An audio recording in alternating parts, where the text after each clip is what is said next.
Bapak Ibu yang saya hormati, kalau kita berbicara seleksi, tentu saja harus ada dasar hukum yang kuat untuk melaksanakan itu.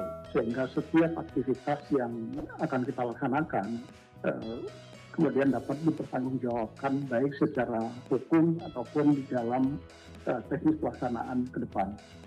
Bagaimanapun juga pelaksanaan ini tentu akan diaudit oleh pihak-pihak yang berwenang, terutama teman-teman dari Badan Pemeriksa Keuangan terkait dengan apakah pelaksanaan ini sudah sesuai dengan ketentuan yang ditetapkan. Selain itu, dasar hukum ini juga penting bagi Panselnas untuk bekerja, termasuk di dalam menentukan apakah seseorang kemudian bisa dikategorikan sebagai lulus seleksi atau tidak lulus seleksi berdasarkan keputusan Menteri Pan-RB terkait dengan penetapan passing grade termasuk afirmasinya yang tadi sudah disampaikan oleh Pak Deputi SPMA. Jadi kalau kita berbicara formasi, ini adalah alokasi formasi pada saat ditetapkan oleh Pak Menteri pada saat awal. Kemudian di dalam perkembangannya ada beberapa institusi yang mengajukan membatalkan formasi. Tadi sudah disampaikan oleh Pak Deputi SPMA, ada perbedaan sedikit sekitar 10.000 formasi instansi-instansi yang kemudian mengundurkan diri. Salah satu instansi yang mengundurkan diri yang masuk suratnya ke kami yang ditujukan ke Pak Menteri Pan-RB tetapi juga ditembuskan kepada Kepala BKN adalah misalnya DKI. DKI yang tadinya mendapatkan formasi untuk P3K guru, P3K tenaga kesehatan, dan P3K teknis lainnya, kemudian bersurat karena keterbatasan ada sesuatu dan lain hal, kemudian mengajukan untuk tenaga kesehatan dan teknis lainnya untuk tahun 2022 ini belum bisa dilaksanakan. Tetapi untuk P3K guru, terkait dengan formasi yang sudah ditetapkan oleh Pak Menteri, itu tetap akan dilaksanakan. Nah, informasi ini tentu nanti akan juga berdampak terhadap sistem seleksi calon aparatur sipil negaranya, karena dalam sistem seleksi masih terdapat formasi-formasi yang berdasarkan formasi yang ditetapkan di awal, kemudian sudah disetujui oleh Pak Menteri untuk dikeluarkan, maka tentu formasi ini akan kita keluarkan agar Bapak Ibu nanti yang akan mendaftar di formasi-formasi tadi tidak mendaftar pada formasi yang kosong atau istilah kami adalah zong, sehingga Bapak Ibu kemudian bisa mendaftar pada formasi-formasi yang memang dibuka dan disediakan oleh instansi, baik itu instansi pusat ataupun instansi daerah. Nah, kalau kita berbicara terkait dengan mekanisme atau tahapan di dalam pengadaan pegawai pemerintah perjanjian kerja ini sebagaimana diatur di dalam PP 49 2018, mulai dari mekanisme perencanaan, kemudian dilakukan pengumuman lowongan nanti ke depan, beberapa waktu ke depan akan dilakukan pengumuman terkait dengan lowongan apa saja yang akan dilakukan, yang akan dibuka. Nah, tentu lowongan ini setelah Bapak Ibu di instansi selesai memasukkan daftar formasinya. Untuk instansi daerah, prosesnya sudah selesai dilakukan karena sifatnya diinjek langsung ke dalam database sistem seleksi calon aparatur sipil negara, dan saat ini sedang dilakukan verifikasi dan validasi atas kesesuaian SK Menteri Pan-RB terkait dengan penetapan formasi dengan yang data-data yang sudah masuk di dalam database sistem seleksi. Nah, yang masih berproses saat ini adalah formasi-formasi yang ada di instansi dan instansi pusat, kementerian dan lembaga. Saat ini masih di dalam proses input.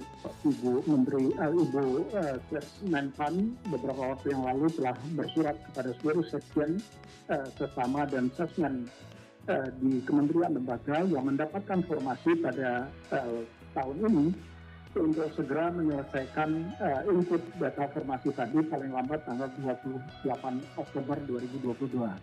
28 Oktober 2022 itu besok Bapak Ibu di instansi kementerian lembaga diharapkan sudah bisa menyelesaikan input data formasi yang ke dalam sistem seleksi calon aparatur sipil negara ini.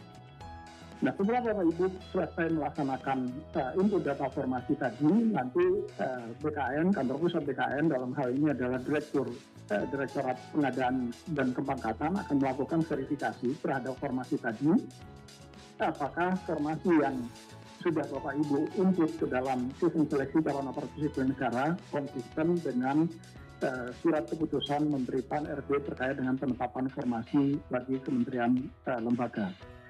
Nah, setelah formasi ini clear dan bersih, baru kita akan membuka sistem seleksi tadi supaya Bapak Ibu kemudian bisa memilih formasi-formasi yang sesuai dengan latar belakang pendidikan Bapak Ibu. Dan Bapak Ibu kemudian bisa melakukan melamar melalui sistem, tidak ada transaksi apapun di situ. Bapak Ibu cukup mendaftar melalui sistem seleksi calon aparatur sipil negara. Kemudian dilakukan seleksi, ada 2 seleksi yang dilakukan karena ini adalah P3K. Kalau untuk PNS ada 3 tahapan seleksi, yaitu seleksi administrasi, seleksi kompetensi dasar, dan seleksi kompetensi bidang untuk melihat kesesuaian antara kualifikasi pendidikan dengan bidang pekerjaan yang akan Bapak Ibu lamar. Tetapi karena ini adalah P3K, maka seleksinya hanya ada 2, yaitu seleksi administrasi dan seleksi kompetensi. Kemudian setelah dilakukan seleksi, nanti akan ada pengumuman hasil seleksi dan selanjutnya dilakukan pengangkatan menjadi pegawai pemerintah dengan perjanjian kerja. Bapak Ibu tentu nanti begitu diangkat, usulan pengangkatan, Bapak Ibu harus mengisi daftar riwayat hidup melalui sistem juga, dan nanti berdasarkan data riwayat hidup yang sudah Bapak Ibu sampaikan, maka akan diterbitkan nomor induk P3K bagi Bapak Ibu yang lulus seleksi tadi.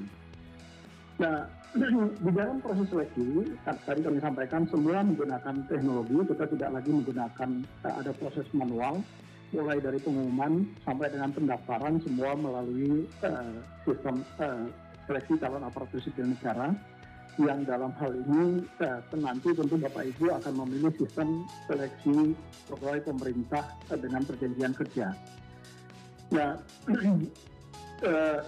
setelah nanti Bapak Ibu melakukan pendaftaran, kemudian akan ada seleksi. Seleksinya juga menggunakan teknologi.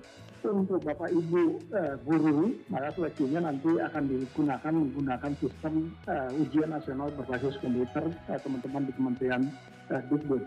Sedangkan untuk tenaga kesehatan itu akan menggunakan sistem komputerasi tesnya Badan Kepegawaian Negara. Kenapa kita bagi? Karena waktunya sangat pendek.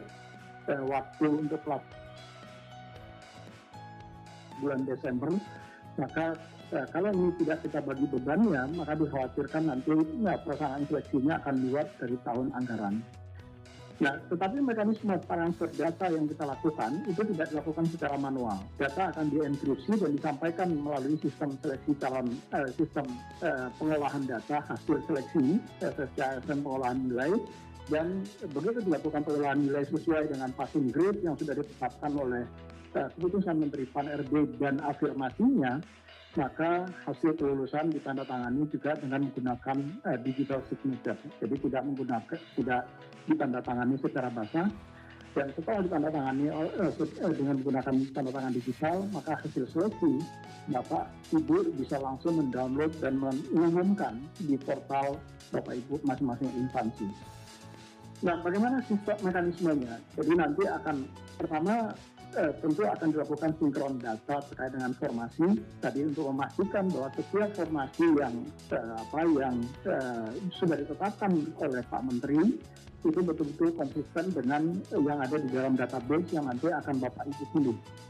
Kemudian admin dari masing-masing instansi melakukan setting terhadap beberapa variabel yang harus dilakukan di situ, termasuk waktu pendaftaran, tanggal dan jam berapa pendaftaran itu akan ditutup. Dan tentu ini akan seragam untuk seluruh nasional. Kemudian setelah dilakukan setting beberapa variabel tadi, kemudian dilakukan pembukaan untuk pendaftaran. Banyak Bapak Ibu guru yang bertanya kepada kami kapan sih ini akan dibuka gitu. saya selalu mengatakan ini akan dibuka setelah formasinya tadi betul-betul clear dan clean. Karena jangan sampai nanti Bapak Ibu terjebak mendaftar pada formasi yang sebetulnya formasinya ternyata tidak ada. Ini tentu untuk kepentingan Bapak Ibu semua, kami ingin memastikan bahwa Bapak Ibu kemudian tidak mendaftar pada formasi yang kosong. Kemudian setelah itu Bapak Ibu membuat akun dan melakukan pendaftaran dan memilih formasi yang akan Bapak Ibu lamar. Setelah Bapak Ibu melamar, kemudian ada tugas instansi untuk melakukan verifikasi terhadap persyaratan administrasi yang Bapak Ibu sampaikan dan melakukan pengumuman hasil verifikasi administrasi tadi. Setelah itu ada periode sanggah Bapak Ibu yang merasa dirugikan selama di dalam proses seleksi administrasi. Bapak Ibu bisa mengajukan sanggah kepada instansi kenapa misalnya Bapak Ibu kemudian tidak masuk atau tidak lulus. Mekanisme sanggah ini wajib dijawab oleh instansi karena mereka kemudian yang melakukan verifikasi terhadap seleksi administrasi tadi. Setelah masa sanggah lewat waktunya, maka akan diumumkan hasil orang-orang yang lulus seleksi administrasi, kemudian BKN maupun teman-teman di Kementerian Dikbud menyusun jadwal untuk pelaksanaan seleksinya. Setelah kita umumkan jadwalnya, dilakukan seleksi, dan hasil seleksi juga setiap hari dengan menggunakan instruksi yang disiapkan oleh teman-teman di Badan Cyber dan Sandi Negara disampaikan menggunakan aplikasi ke sistem pengolahan nilai.